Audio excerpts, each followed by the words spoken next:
अस्सलाम वालेकुम रहमतुल्लाहि वबरकातुहू। नाजरीन, मैं हूं आपका होस्ट यासीन जमान और आप देख रहे हैं AutoCAD civil engineering and knowledge channel.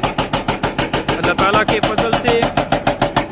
आज मैं आपको बताऊंगा कि कैसे हम जैक हैमर से पत्थर की कटाई करते हैं, यानी कि पत्थर को हमने काटना हो तो हम कैसे करते हैं। इसके लिए भी नाज़रीन आपको मालूम होना चाहिए कि इसके लिए जो ऑपरेटर है वो भी यानी कि ज़्यादा से ज़्यादा फन रखता हो, क्योंकि अगर प्लेन जगह हो यानी कि जहाँ पर वादी वगैरह हो वहाँ का, या ऐसे यानी कि प्लाट टाइप हो वहाँ का पत्थर काटना हो तो वो आसान होता है। लेकिन जहाँ अगर आपका यानी कि बरम कोई बीम वगैरह की कटाई करनी हो, यानी कि अगर आपसी स्लोप प्रोटेक्शन का जो बीम आ रहा है जहाँ पर उसकी कटिंग करनी हो, या बरम डाइक का हो, या आपका वो ओपन चैनल आप तैयार कर रहे हैं उसका जो है बीम होता है जो बड़े वाला, जहाँ पर आपके यानी बीम का आखिरी हद तक आ रहा है वहाँ पर अगर आप कटाई करना चाह रहे हैं तो उसके लिए थोड़ा फन होना बहुत ज़रूरी है, जैसा कि आप देख सकते हैं। क्योंकि इधर जो है हमारे पास ये देखें, ये लाइन इसका यानी कि लाइनमेंट भी इसकी देखनी होती है, क्योंकि इसमें हमने निशान लगाया हुआ है कि जहाँ पर स्लोप एंड होगी उसके बाद बीम स्टार्ट होगा। तो हमने इधर जो है कटिंग करनी थी, इसमें स्प्रे हमने लगाया हुआ है, निशान इसका लगाया हुआ है। अगर यानी कि जो ऑपरेटर है वो महारत नहीं रखता तो वो यानी कि इसकी जो है वो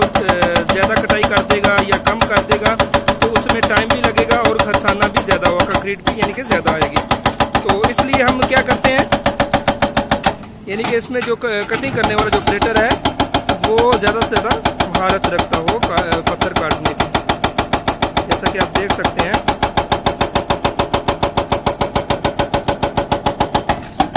बेहतर तो यही होता है कि हम जो है अगर आरसी स्लो प्रोटेक्शन या बरम डाइक हो या आपके पास ऊपर चैनल हो, तो जहाँ पर इसका नीचे वाला यानी कि बॉटम आता है कंक्रीट का, वहाँ तक पहले ही हम मट्टी चेक कर लें। अगर पत्थर आ रहा है तो उसको पहले ही काट लें, यानी कि स्लोप ये मट्टी डालकर स्लोप काटने के बाद अगर करेंगे तो इसमें मट्टी ख़राब होने का आशा होता है। जैसे कि आप देख सकते हैं ये स्लोप ख़राब हो रही है, इसमें हमें दोबारा जो है मट्टी लगानी पड़ेगी। बेहतर तो यही होता है कि आप सबसे पहले ही इसको जहाँ पर इसका यानी कि अगर आपके जो शार्प ड्राइंग में अगर 2 मीटर हाइट है तो आपको मालूम होना चाहिए कि जो ये तो आपका फिनिशिंग में 2 मीटर हाइट आएगा, यानी कि उसका बीम का जो टॉप होगा वो 2 मीटर आएगा। लेकिन अगर आप क्या करते हैं, अगर आप यानी कि 2 मीटर है तो आपके पास शार्प ड्राइंग के मुताबिक 1 मीटर अगर वो बीम है नीचे वाला तो 1 मीटर वो जमा कर ले, 3 मीटर बन गया। और नीचे ब्लेंडिंग जितनी है अगर आपके पास 10 सेंटी है या 5 सेंटी है उतना आप जमा करके यानी कि 3 मीटर 10 बन जाता है। तो आप पहले ही बरम टॉप जो होती है यानी कि जो टॉप का लेवल होता है, ओपन चैनल हो या तक्सिया हो, जिसको आरसी स्लोप प्रोटेक्शन कहते हैं या बरम टाइप कहते हैं, तो आप पहले ही उतना जो है पहले इसका जो जहाँ पर आपका यानी कि आखिरी जो पैंदा आ रहा है यानी कि जो बॉटम लेवल आ रहा है, और इसके अलावा जितनी आप विड्थ में आप काम कर रहे हैं, यानी अगर आप 2 मीटर है तो आपको मालूम होना चाहिए कि इसकी जो है शार्प ड्राइंग में फ़र्क भी हो सकता है। लेकिन हमारे पास जो शार्प ड्राइंग है ओपन चैनल में वो है 4 मीटर है, यानी सेंटर से हम 4 मीटर ले रहे हैं जहाँ पर स्लोप इसकी ख़त्म हो रही है। तो आप क्या करेंगे, उसके उधर तक निशान लगा लेंगे स्प्रे से, आप जिससे हमने निशान लगाए हुए हैं। तो आप निशान लगा के फिर आप उसको देख लेंगे यानी कि बुकलेन से, अगर उसमें पत्थर नीचे आ रहा है तो उसको पहले ही काट लेना चाहिए, तो उसमें यानी कि नुकसान कम होता है। लेकिन हमने जो है ये नहीं किया, तो इसलिए हमें जो है वो देखें आपके पास सामने है ये स्लोप तो थोड़ी थोड़ी जो है ख़राब हो रही है। अभी बाद में इसमें मट्टी लगाएंगे।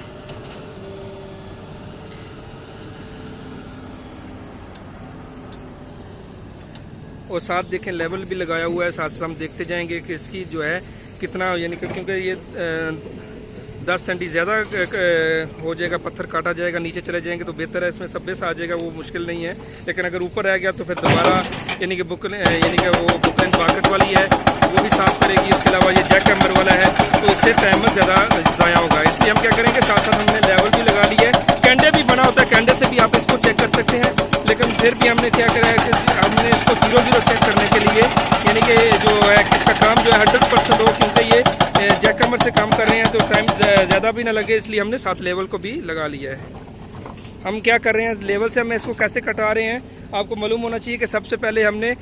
बीएम के ऊपर जो है स्टाफ को रखा, जो उनको जमा कर लिया बीएम की वैल्यू और जो स्टाफ की रीडिंग आई थी। उसके बाद जो हमारे पास एचआई बन जाती है, एचआई से हमने क्या किया, जो हमारे पास बरम टॉप था उससे हमने 3 मीटर 10 सेंटी, क्योंकि ऊपर चैनल में जो है ब्लेंडिंग होती है वो 10 सेंटी है, तो हमने क्या किया 10 सेंटी इसको यानी कि 10 सेंटी यानी ब्लेंडिंग होती है, तो हमने क्या किया 3 मीटर 10 सेंटी बरम टॉप से मेहनत किया, तो हम इसके नीचे वाले पैंते में चले गए हैं, यानी कि जहाँ तक आखिर एक्सीवेशन होगी बीम की वहाँ तक चले गए। तो हम क्या करें, जो हमारे पास HI आई है, HI से हमने क्या किया माइनस करके जो वो लेवल है, जो हमारे पास रीडिंग आएगी वो हम इसे चेक कर लेंगे। जहाँ पर ये काट रहे हैं उसको थोड़ा सा जगह खाली करके फिर हम इसको चेक करते हैं कि आया कि ये सही कटिंग हो गई है, ऊपर तो नहीं है, तो फिर उसके मुताबिक हम इसकी कटाई कर लेते हैं। इसी तरह हम जो है किसी जगह पर जो अगर यानी कि आपने कटिंग जैक हैमर से कैसे करते हैं वो आप देख सकते हैं, इस तरह हम जैक हैमर से कटिंग करवा सकते हैं। इससे लगा एक और मेन बात है कि जैक हैमर जो होता है इसकी जो कटाई, अगर ये ऊपर वाली जो है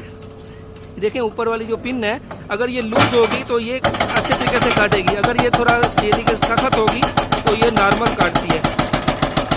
यानी कि टाइम लेगी काटने में भी।